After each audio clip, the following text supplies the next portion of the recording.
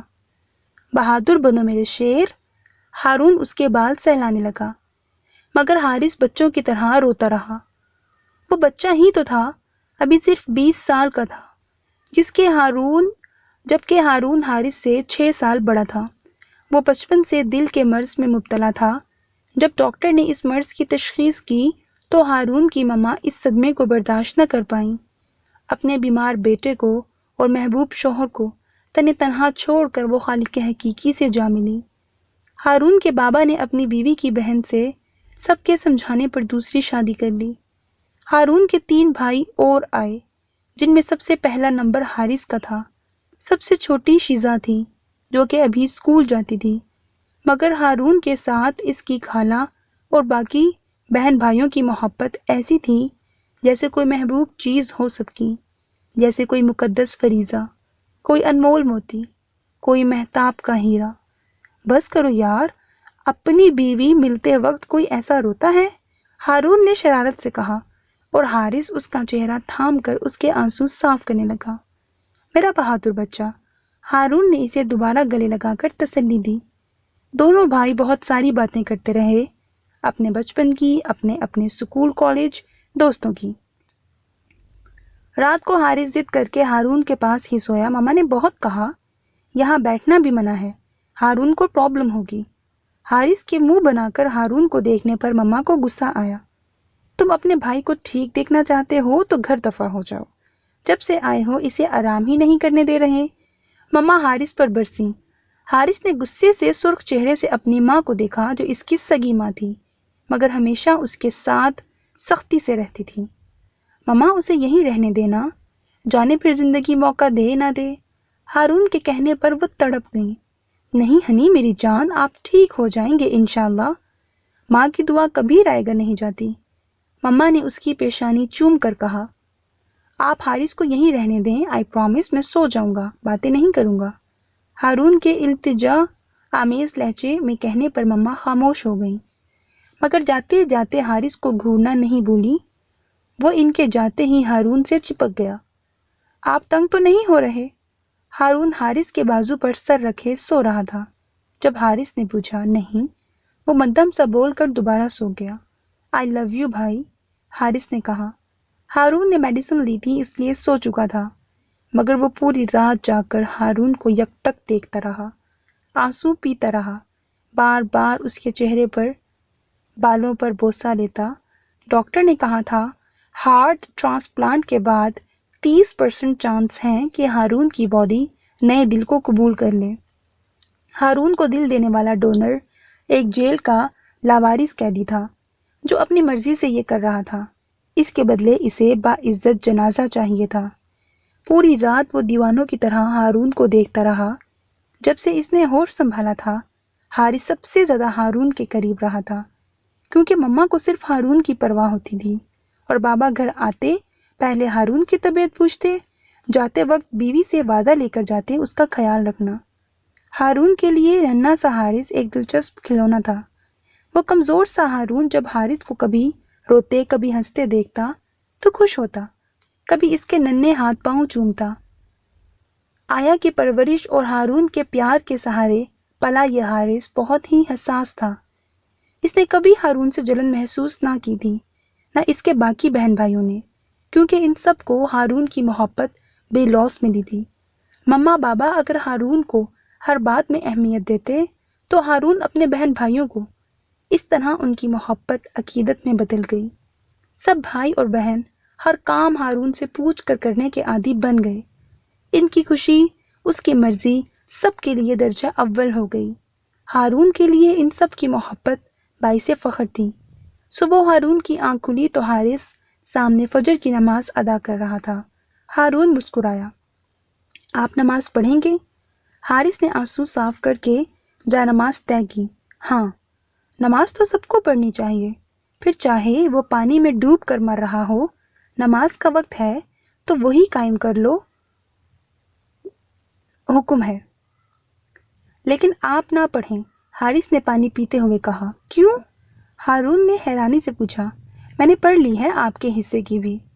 حارث کے معصومیت سے کہنے پر ہارون دیر تک مسکرا کر یکٹک اسے دیکھتا رہا، یہاں تک کہ آنسو گال بھگو گئے۔ تم مجھے مما بابا سے بھی زیادہ پیار کرتے ہو نا؟ ہارون نے اسے اپنے پاس بلایا۔ وہ آہستگی سے ہارون کے سینے سے لگ گیا، مگر کوئی جواب نہ دیا۔ سب جوابات اس کے آنسو دے رہے تھے، جو اس کے بھائی سے محبت کی گواہ تھے۔ ساری رات جاگ کر تمہاری آنکھیں سرخ ہو گئی ہیں، ہارون کی مسکراتی اور پرزور آواز پر وہ زور سے اس سے چپک گیا۔ نماز سب کی اپنی اپنی ہوتی ہے، نہ کوئی بھائی پڑھ سکتا ہے، نہ شوہر، نہ باپ، حتیٰ کہ ماں بھی نہیں۔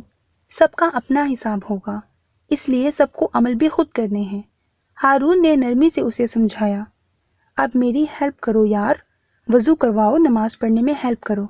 جی بھائی، حارث نے جلدی سے اس کو سہارا دیا۔ نماز کے بعد ابھی آتا ہوں کہہ کر حارث ہارون کو گلے لگاتا باہر نکل گیا۔ شام کو ہارون کی سرجری تھی۔ ہارون کے آپریشن ہونے میں 15 منٹ رہ گئے تھے جب ہارون نے کہا وہ حارث سے مل کر ہی آپریشن تھیٹر میں جائے گا، مگر حارث پر مما کو شدید غصہ آیا۔ اگر اتنا ہی گھومنے پھرنے کا شوق تھا تو بتا کر جاتا۔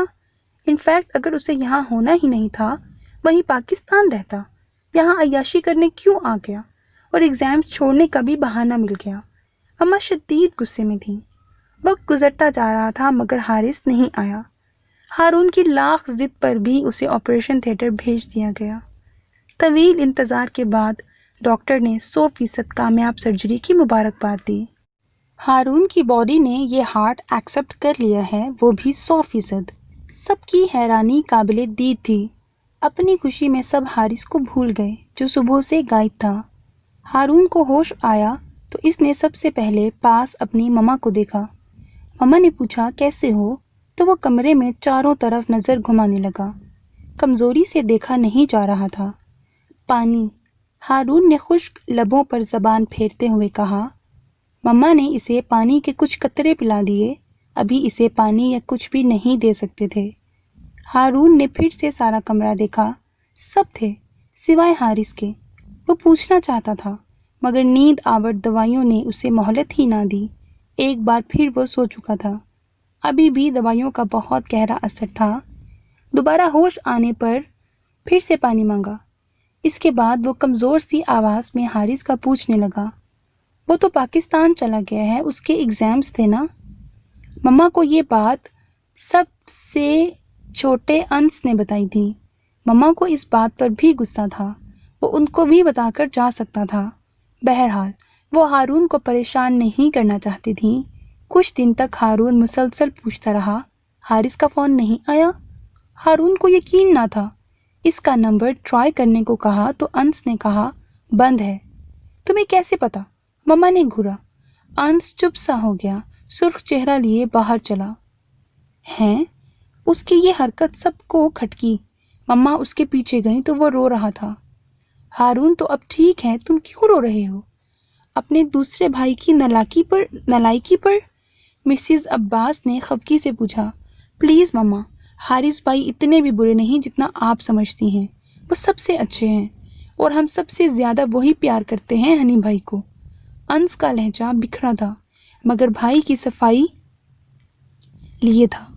ہاں وہ تو میں نے اور سب نے دیکھ ہی لیا ہے، وہ تمسخر اڑاتی اندر چلی گئیں۔ 1 مہینے بعد مسلسل کوشش سے بھی حارث سے فون پر رابطہ نہ ہوا۔ حارث کے بابا نے رشتہ داروں کو اور پولیس کو فون پر مختصر بتا دیا اور فلائٹ انکوائری کروائی، جس کے تھرو پتہ چلا کہ حارث واپس گیا ہی نہیں۔ اگر وہ یہاں ہے تو پھر کہاں ہے؟ جوان بیٹے کے لاپتہ ہونے پر عباس صاحب پریشان ہوئے، مگر مسز عباس تلملا گئیں، لگا ہوگا عیاشیوں میں۔ امریکہ کے پولیس اسٹیشن بھی رپورٹ کروائی، CCTV فوٹیج سے پتہ چلا وہ ہسپتال سے باہر ہی نہیں گیا۔ ان کے اب کے سب پریشان ہوئے، مگر ہارون کو کسی نے نہیں بتایا۔ مما گھر میں ہارون کے کپڑے لینے آئی تھیں۔ انس کے کمرے میں اس کا فون بجنے کی آواز آئی۔ جب فون مسلسل بجتا رہا اور کسی نے نہیں اٹھایا تو وہ خود چلی گئیں۔ انس کا فون سن کر اس کے دوست سے بات کر کے وہ کمرے سے نکلنے والی تھیں، جب بکس ریک پر رکھے ان کی نظر اسمارٹ فون پر پڑی۔ یہ کس کا ہے؟ مسز عباس ہر وقت بچوں پر چیک رکھتی تھیں، مگر کچھ مہینوں سے ہارون میں الجھی تھیں کہ اپنا بھی ہوش نہیں تھا۔ انہوں نے جیسے ہی فون آن کیا تو اوپر ہانیہ کے ساتھ حارث تھا، مسکراتا۔ ان کی منگنی کی پک وال پر تھی، اور جیسے ہی وہ فون چیک کرتی گئیں وہ جان چکی تھیں یہ حارث کا ہے۔ فون میں سم کارڈ نہیں تھا، اس لیے وہ اپنے ساتھ لے گئیں۔ انس نے رات کو گھر آ کر بہت ڈھونڈا، مگر جب نہیں ملا تو رونے لگ گیا۔ اگلے دن وہ ہاسپٹل نہیں گیا، گھر رہ کر اسے ڈھونڈنے لگا۔ جب اپنے کمرے میں نہ ملا تو ملازموں پر چلانے لگا، پھر باقیوں کے کمرے دیکھنے لگا۔ یہ ڈھونڈ رہے ہو؟ مما نے فون اس کے آگے کیا۔ جی یہ میرا ہے، وہ پکڑنے لگا۔ جب مما نے ہاتھ پیچھے کر لیا، نہیں یہ حارث کا ہے، میں دیکھ چکی ہوں۔ اب تم مجھے بتاؤ تمہارا بھائی کہاں چھپا ہے؟ مما پلیز یہ مجھے دیں۔ نہیں پہلے سچ بتاؤ۔ انس رونے لگ گیا تو وہ حیران ہو گئی، کیا ہوا ہے اسے؟ ان کو کوئی گڑبڑ کا احساس ہوا۔ مما نہیں ہوا ان کو کچھ، نہ کچھ کیا ہے انہوں نے، وہ ہے ہی نہیں اس دنیا میں۔ کیا؟ مما بمشکل گرتے گرتے بچی، اگر دیوار کا سہارا نہ لیتی تو گر جاتی۔ آپ یہاں بیٹھے، میں بتاتا ہوں۔ انس نے ان کو پانی پلایا، وہ ایک گھونٹ انڈیل کر پتھرا کر اسے دیکھنے لگی۔ مما، جو ڈونر بھائی کو دل دینے والا تھا، صبح صبح جب وہ آ رہا تھا تو اس کا ایک کار سے ایکسیڈنٹ ہو گیا۔ بھائی نے اسے دیکھتے ہی پہچان لیا تھا۔ اس ڈونر کی حالت نہیں تھی دل دینے کی، وہ تو خود مر رہا تھا۔ اور حارث بھائی اپنے سب ٹیسٹ پاکستان سے کروا کر آئے تھے، وہ بالکل فٹ تھے۔ پھر ان کے کراس میچ کے ٹیسٹ انہوں نے یہاں سے بھی کروائے، ڈاکٹر نے 100% اوکے کر دیا۔ میں نے ان کو بہت روکا مما، بہت زیادہ، مگر انہوں نے کہا ایک میرے جانے سے صرف 2 لوگ روئیں گے، ہانیہ بھابھی اور ہنی بھائی، مگر ہنی بھائی کو کچھ ہو گیا تو ہماری ساری فیملی بروکن ہو جائے گی۔ انہوں نے اپنا ہارٹ بھائی کو گفٹ کر دیا اور ایک لیٹر ان کے لیے لکھا ہے، مگر وہ میں بس بھائی کو دوں گا، ان سے پرومس ہے میرا کہ اور کوئی نہیں پڑھے گا۔ ابھی زندہ ہوں میں ماں، مجھے کچھ نہیں ہوگا، میں گھر سے نکلتا ہوں تو تیری دعائیں ساتھ لے کر۔ حارث کی باڈی؟ مما صرف اتنا پوچھ پائیں، مجھے اس کے پاس لے کر چلو انس، مجھے لے کر چلو، میں کیا سمجھتی رہی اسے، اور وہ اپنا آپ ہمیں دان کر گیا۔ میں نے پوری لائف اسے ڈانٹا اور وہ اتنا بدگمان ہو گیا، اسے لگا اس کے ہارون بھائی کے علاوہ کسی کو فرق نہیں پڑے گا۔ مجھے لے چلو اس کے پاس، میرا دل پھٹ جائے گا۔ مسز عباس بلک بلک کر رو دی، جوان بیٹے کی موت پر، اس کی ناقدری پر، ممتا رول جانے کے خوف سے۔ ہارون بار بار اس کا پوچھتا رہا تو سب نظر چرا کر ٹال جاتے۔ 6 مہینوں تک وہ بالکل صحت یاب ہو گیا۔ تب ہارون کے برتھڈے کے دن انس نے ایک گفٹ اسے دیا، جس پر حارث کا نام تھا۔ نام پڑھ کر ہارون نے گفٹ سینے سے لگایا۔ انس کے ساتھ سب کی آنکھیں نم ہو گئیں۔ سب جانتے تھے اگلے چند منٹ بعد ہارون کی زندگی میں جو طوفان آنے والا ہے وہ بہت بڑا ہے۔ ہارون نے گفٹ دیکھ کر کہا، جانتا تھا میں حارث جان بوجھ کر نہیں سامنے آتا، دیکھا اب کیسے بھاگتا چلا آیا، ابھی بھی کہیں چھپا ہوگا۔ ہارون کے لہجے میں بھائی کی محبت کا مان تھا۔ انس کے گلے میں آنسوؤں کا گولا پھنس گیا۔ ہارون نے گفٹ کھولا تو اس میں کچھ ڈیولپ شدہ پکس اور ایک خط تھا جو ہانیہ اور حارث کی تھیں۔ وہ حیران ہوتا سب دیکھ رہا تھا۔ ہارون نے جلدی سے خط پڑھنا شروع کیا جس میں ہارون کے دل کی حقیقت تھی۔ ہارون نے آدھا خط پڑھ کر اپنے دل پر ہاتھ رکھا تو معلوم ہوا وہ جیسے پوری دنیا میں تلاش کر رہا تھا وہ تو اس کے اندر زندہ ہے۔ آدھے خط کے بعد لکھا تھا، یہ تو تھی میری ایک محبت جو کہ بالکل جذباتی نہیں تھی۔ بچہ نہیں ہوں، جو کر رہا ہوں سوچ سمجھ کے کر رہا ہوں۔ اگر ڈونر کو نہ بھی کچھ ہوتا تب بھی میں ایک ایکسٹرا ہارٹ آپ کے لیے تیار رکھنا چاہتا تھا تاکہ آپ کے سینے میں دھڑکن ہمیشہ ہوتی رہے۔ کہتے ہیں مرنے والے کی آخری خواہش پوری کی جاتی ہے۔ میری بھی ایک خواہش ہے۔ اس دنیا میں ایک معصوم سی لڑکی ہے، میری ہانی۔ وہ میں آپ کو دینا چاہتا ہوں۔ میرے بنا اس کے لیے مشکل ہو جائے گا۔ آپ سوچ رہے ہوں گے کہ میں کون سا 30 مار خواہ ہوں، معمولی سا تو ہوں، بالکل عام سا، مگر ہانیہ کے لیے سب سے خاص ہوں میں بھائی۔ اس لڑکی کا آپ پر قرض ہے۔ جس دل پر صرف اس کا حق ہونا چاہیے تھا وہ میں نے آپ کو گفٹ کر دیا ہے۔ آپ کو یہ امانت اسے لوٹانی ہوگی۔ ہارون نے کانپتے ہاتھوں سے خط دوبارہ پڑھا۔ میں اس کے لیے اس دل سے زیادہ کسی پر اعتبار نہیں کر سکتا۔ وہ پریشان ہو رہی ہوگی بھائی، بہت زیادہ۔ وہ مجھ سے بہت محبت کرتی تھی۔ وہ محبت سے زیادہ مجھ پر اعتبار کرتی تھی، مجھ پر۔ آپ اگر اسے اپنا نہیں پائے تو آپ ہانی کی شادی کسی ایسے انسان سے کروائیں گے جو کبھی اسے سخت نظر سے دیکھے بنا، کیونکہ میرا خواب اسے نازک کلی کی طرح سنبھال کر رکھنے کا تھا۔ میری زندگی میں آپ سے بہتر انسان اس کے لیے کوئی نہیں ہے، مگر پھر بھی اگر آپ اسے اپنانا نہ چاہیں تو اس کی رضا سے اس کو کسی اچھے انسان کے حوالے کر دیں۔ بس اتنی سی خواہش ہے میری۔ ہارون نے خط کو سینے سے لگایا اور بنا کچھ کہے اپنے کمرے میں چلا گیا۔ فی الحال اس کے لیے یہی بہتر تھا۔ نیکسٹ سین۔ ہارون نے روتے ہوئے پھر سے ہانیہ کے بھائی کے آگے ہاتھ جوڑ دیے۔ مجھے پتہ ہی 6 ماہ بعد چلا۔ میں نے اس کی سم میں موجود ہر نمبر پر کال کی مگر کوئی نمبر ہانیہ کا نہیں تھا۔ بس ایک نمبر مائی کے نام سے تھا۔ ہاں وہ ہانی کا تھا مگر اس نے کہا وہ نہیں ہے۔ میں نے اسے ملنے کا بولا تو نمبر بند ہو گیا۔ جب تک میں پاکستان آیا مگر آپ لوگ گھر چھوڑ چکے تھے۔ ہم آپ کے کسی رشتہ دار کا گھر نہیں جانتے تھے۔ کالج میں بھی کوئی ایڈریس نہ تھا۔ میں نے بہت ڈھونڈا ہانی کو، آپ کو، مگر مجھے کچھ پتہ نہ چلا۔ میں پھر یہاں مستقل سیٹل ہونے کے لیے مصروف ہو گیا۔ میں نے ہانیہ کو 1.5 سال تلاش کیا مگر مجھے کچھ حاصل نہ ہوا۔ میں نے یہاں کام شروع کر دیا۔ میرا ارادہ کچھ مہینوں تک کسی اور طریقے سے ہانی کو ڈھونڈنے کا تھا۔ جب وہ خود میرے پاس آ گئی میں پہلے ہی دن ہانیہ کو پہچان گیا تھا۔ اس کی شکل ویسی نہیں تھی، مطلب میرے پاس جو اس کی پکس تھیں وہ دلہن بنی ہانیہ کی تھیں اور میرے سامنے وہ اجاڑ حلیے میں آئی۔ پہلی نظر میں پہچان نہیں پایا مگر اس کا نام اور اس کے کالج کا نام، اس کے گھر کا ایڈریس میں پہچان گیا تھا۔ میں اسے سچ بتا دینا چاہتا تھا مگر مجھ میں اسے اب کھونے کی ہمت نہ تھی، اس لیے میں پہلے ہانیہ کے دل میں اپنے لیے محبت جگانا چاہتا تھا، اس کا اعتبار جیتنا چاہتا تھا۔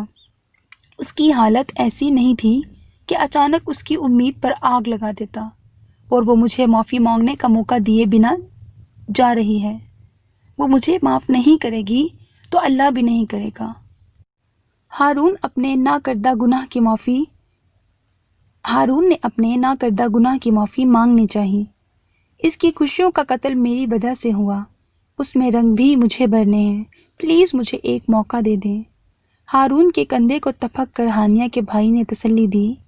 باہر صبح ہو چکی تھی اور ہلکی سی بوندا باندی جاری تھی۔ جس بات میں غلطی تمہاری نہیں اس کی معافی مت مانگو۔ ہانیہ کے بھائی نے اسے اٹھایا اور دونوں مسجد سے باہر نکل کر اوپر اسپتال کی عمارت میں چلے گئے۔ نیکسٹ سین۔ لال دوپٹے والی، اپنا نام تو بتا۔ برہان کے شرارت سے گانے پر لڑکی نے مڑ کر دیکھا اور اسمائل پاس کی۔ ہائے، آئی ایم نشا۔ لڑکی نے ہاتھ آگے کیا۔ اسی وقت سیاہ حجاب میں نکھری دھلی بسمل کتاب پر نظر جمائے کلاس سے باہر آئی۔ جی سو بیوٹیفل، برہان نے اس کی تعریف کرنا فرض سمجھا۔